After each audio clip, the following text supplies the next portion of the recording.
morning students. Now we will read remaining part of lesson 10 of history. In this part we will read about Harshvardhana and the Harshcharita, the Palwas, Chalukyas and Pulketians Prashastis.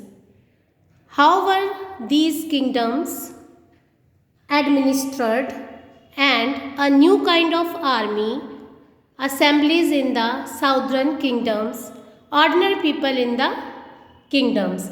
यानी कि इन राज्यों में कैसे राज्य होता था, army कैसे रखी जाती थी और ऑर्डिनरी लोग कैसे जीवन जीते थे. Now we will read detail about these points from our textbook. Harshavardhana and the हर्षचरिता.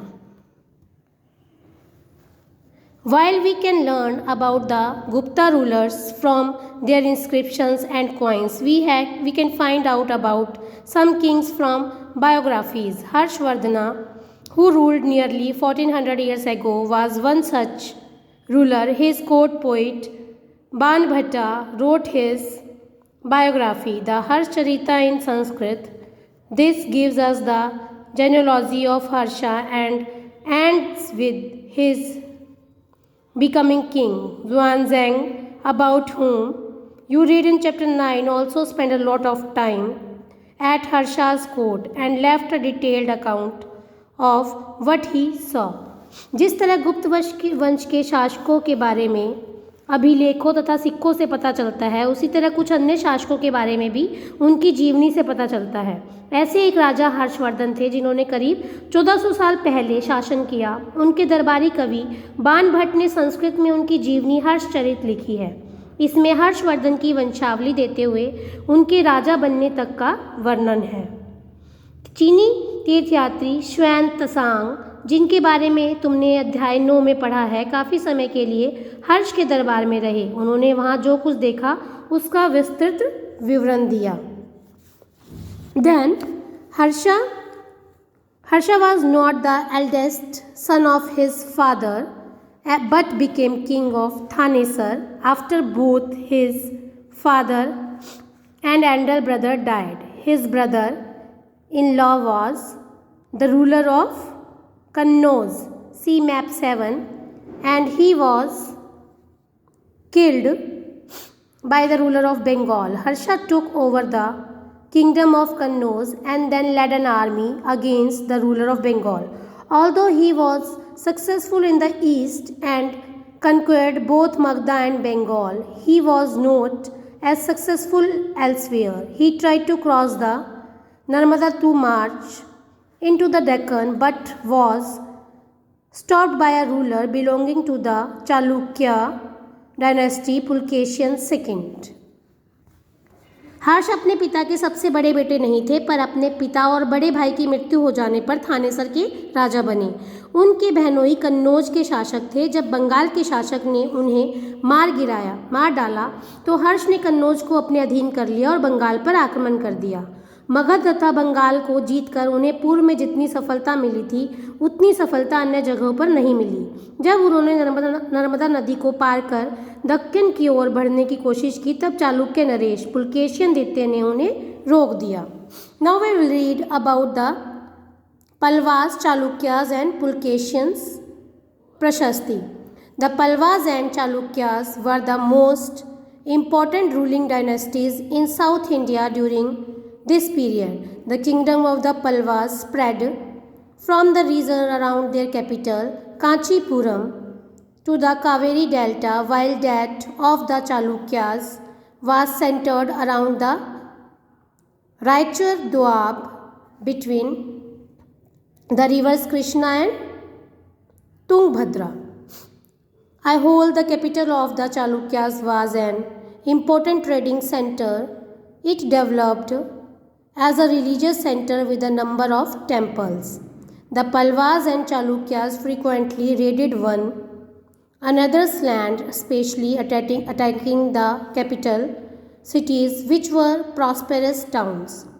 The best known Chalukya ruler was Pulkeshin II. We know about him from a prashasti composed by his court poet Ravikirti. This tells us about his ancestors who are traced back through 4 generations from father to son. Pulkeshin evidently got the kingdom from his uncle. इस काल में पल्लव और चालुक्य दक्षिण भारत के सबसे महत्वपूर्ण राजवंश थे। पल्लवों का राज्य उनकी राजधानी कांचीपुरम के आसपास के क्षेत्रों से लेकर कावेरी नदी के डेल्टा तक फैला था, जबकि चालुक्यों का राज्य कृष्णा और तुंगभद्रा नदियों के बीच स्थित था। चालुक्यों की राजधानी ऐहोल थी। यह एक प्रमुख व्यापारिक केंद्र था। धीरे धीरे यहाँ एक धार्मिक केंद्र भी बन गया, जहाँ कई मंदिर थे। पल्लव और चालुक्य एक दूसरे की सीमाओं का अतिक्रमण करते थे। मुख्य रूप से राजधानियों को निशाना बनाया जाता था, जो समृद्ध शहर थे। पुलकेशिन द्वितीय सबसे प्रसिद्ध चालुक्य राजा थे। उनके बारे में हमें उनके दरबारी कवि रवि कीर्ति द्वारा रचित प्रशस्ति से पता चलता है। इसमें उनके पूर्वजों, खास तौर से पिछली 4 पीढ़ियों के बारे में बताया गया है। पुलकेशिन द्वितीय को अपने चाचा से यह राज्य मिला था। According to Ravi Kirti, he led expeditions along both the west and the east coast. Besides, he checked the advance of Harsha. There is an interesting play of words in the poem. Harsha means happiness. The poet says that after this defeat, Harsha was no longer Harsha. Pulkeshin also attacked the Pallava king, who took shelter behind the walls of Kanchipuram. But the Chalukya victory was short-lived. Ultimately, both the Pallavas and the Chalukyas gave way to a new ruler belonging to the Rashtrakuta and Cholas dynasties, about which you will study in class 7. Ravi कीर्ति के अनुसार उन्होंने पूर्व तथा पश्चिम दोनों समुद्र तटीय इलाकों में अपने अभियान चलाए। इसके अतिरिक्त उन्होंने हर्ष को भी आगे बढ़ने से रोका। हर्ष का अर्थ आनंद होता है। कवि का कहना है कि इस पराजय के बाद हर्ष अब हर्ष नहीं रहा। पुलकेशिन द्वितीय ने पल्लव राजा के ऊपर भी आक्रमण किया, जिसे कांचीपुरम की दीवार के पीछे शरण लेनी पड़ी। पर चालुक्य की विजय अल्पकालीन थी। लड़ाई से दोनों वंश दुर्बल होते गए। पल्लवों और चालुक्यों को अंततः राष्ट्रकूट तथा चोल वंशों ने समाप्त कर दिया। इसके बारे में तुम कक्षा 7 में पढ़ोगे। Now we will read about how were these kingdom administered. इन राज्यों का प्रशासन कैसे चलता था। As in the case of earlier king, land revenue remained important for these rulers and the village remained the basic unit of administration. There were some new developments as well. Kings adopted a number of steps to win the support of men who were powerful either economically or socially or because of their political and military strength. For instance, some important administrative posts were now hereditary. This means that sons succeeded fathers to these posts. For example, the poet Harisena was a Mahadand Nayak or chief judicial officer like his father. Sometimes one person held many offices. For instance, besides being a Mahadand Nayaka, Harisena was a Kumar Amatya, meaning an important minister, and a Sandhi Vigrahika, meaning a minister of war and peace. Besides, important men probably had a say in local administration, these including the Nagara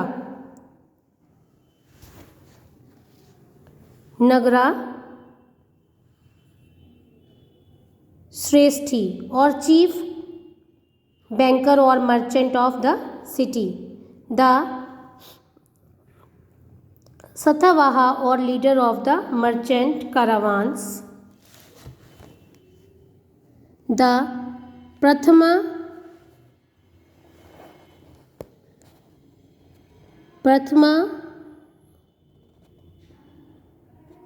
Kulika or the chief craftsman and the head of the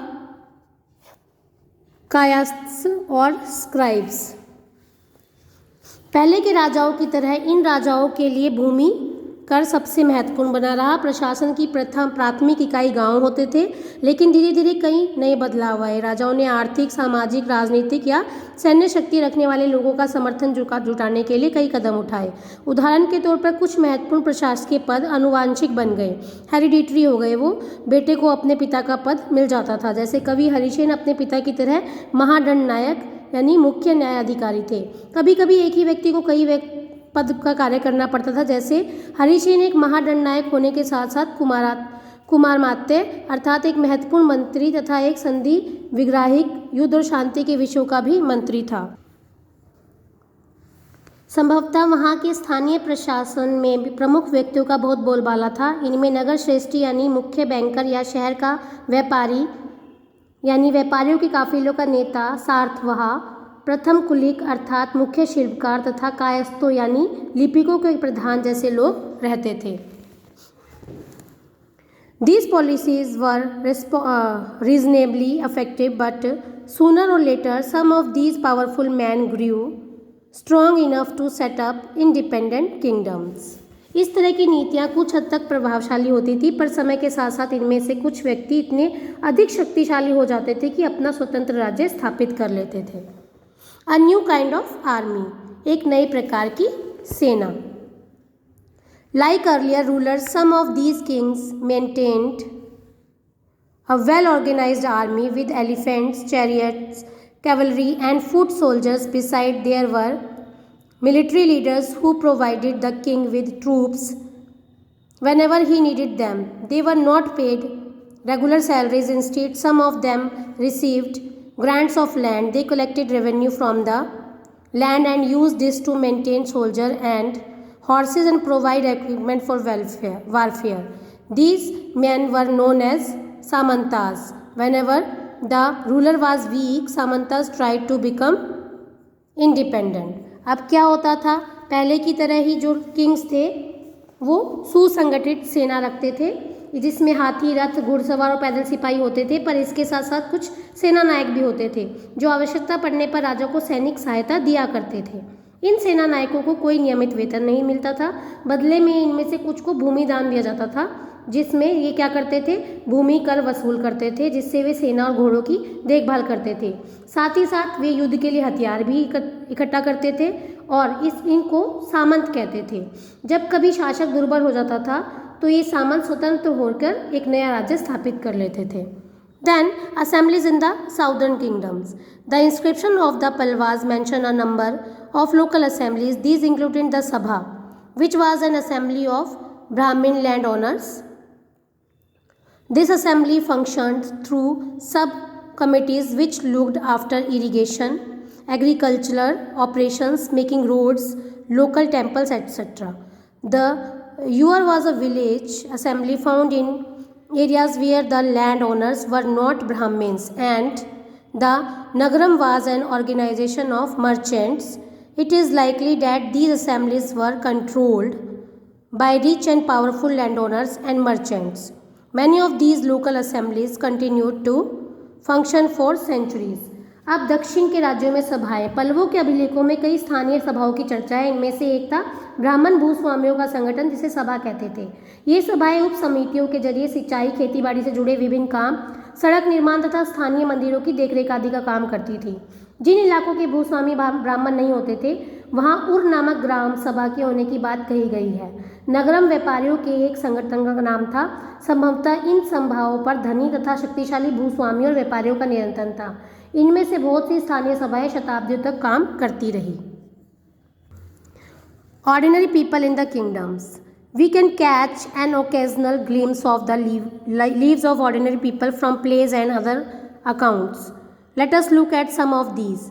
Kalidas is known for his plays depicting life in the king's court. An interesting feature about these plays in that the king and most Brahmins are shown as speaking Sanskrit while women and men other than the king and Brahmins use Prakrit. His most famous play Abhijanam Shakuntalam is the story of the love between a king named Dushyant and a young woman named Shakuntala. We find an interesting description of the plight of poor fishermen in this play. उस जमाने में आम लोग। जनसाधारण के जीवन में थोड़ी सी झलक हमें नाटकों तथा कुछ अन्य स्रोतों से मिलती है। इसका कुछ उदाहरण देखते हैं। कालिदास अपने नाटकों में राज दरबार के जीवन के चित्रण के लिए प्रसिद्ध है। इन नाटकों में एक रोचक बात है कि राजा और अधिकांश ब्राह्मणों को संस्कृत बोलते हुए दिखाया गया, जबकि अन्य लोग तथा महिलाएं प्राकृत बोलती हैं। उनका सबसे प्रसिद्ध जो नाटक है अभिज्ञान शाकुंतलम, उसमें दुष्यंत नाम के एक राजा और शकुंतला नाम की एक युवती की प्रेम कहानी है। इस नाटक में एक गरीब मछुआरे के साथ राज कर्मचारियों के दुर्व्यवहार की बात की गई है। The Chinese pilgrim Faxian noticed the plight of those who were treated as untouchables by the high and mighty. They were expected to live on the outskirts of the city. He writes, if such a man enters a town or a marketplace, he strikes a piece of wood in order to keep himself separate. People hearing this sound know what it means and avoid touching him or brushing against him. And Banbhatta provides us with a vivid picture of the king's army on the move. चीनी तीर्थयात्री फाशियन का एक ध्यान उन लोगों की दुर्गति पर भी गया जिन्हें ऊंचे और शक्तिशाली लोग अछूत मानते थे। उन्हें शहरों के बाहर रहना पड़ता था। वे लिखते हैं कि अगर इन लोगों को शहर या बाजार के भीतर आना होता था तो सभी को आगाह करने के लिए ये लकड़ी के एक टुकड़े पर चोट करते रहते थे। ये आवाज़ सुनकर लोग सतर्क होकर अपने को छू जाने से या किसी भी सब प्रकार के संपर्क से बचाते थे। एक जगह बाणभट्ट द्वारा अभियान पर निकली राजा की सेना का भी सजीव चित्रण किया गया है। Now you have to read these stories also.